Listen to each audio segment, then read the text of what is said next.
remove the 4 screws on the back of the Dymo 5XL.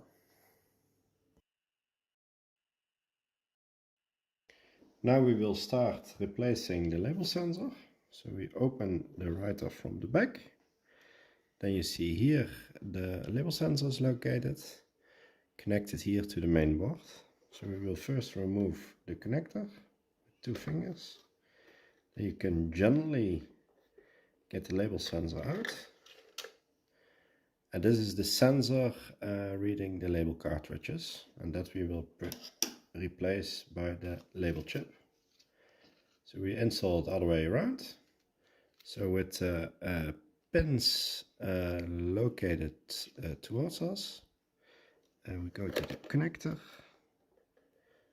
put it into the connector, and you can place the label chip in the side where the sensor was also located, like this. And then it's nicely connected. Then you can close it, and you can install the screws again, and the label chip is installed.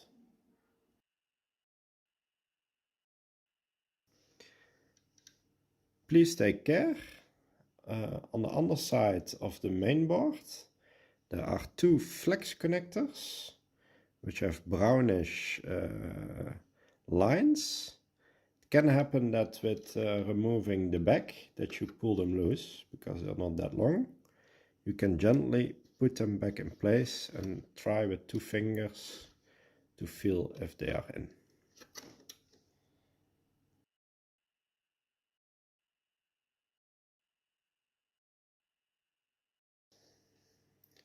You can now mount the screws back in their place on the back of the LabelWriter.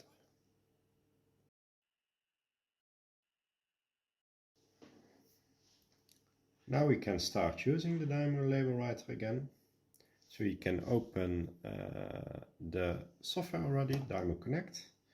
You can put the power plug into the Dymo and connect it with the USB to the laptop. And then you put the LabelWriter on. It takes around 5 seconds that the label chip is also activated. And then you get a pop-up if you have a different label in your editor. It asks to switch to the label which the label chip is programmed on. Now what you will see is that you now can print again.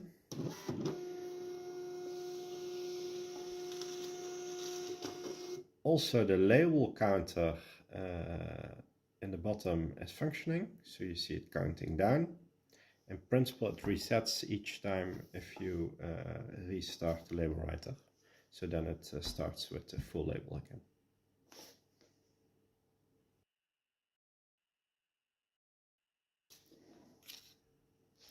The label chip can also print labels which it's not programmed for. Now how does that work? So it will open with the label the chip is programmed for.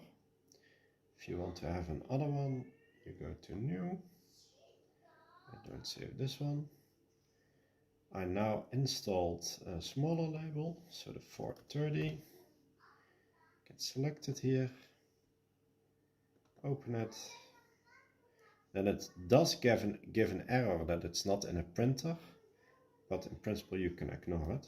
So you can fill the text you want, and then you just print, and then it's also printing the other sizes of labels, and that works for all the different kind of labels you can buy. And it doesn't have to be the original Dymo label.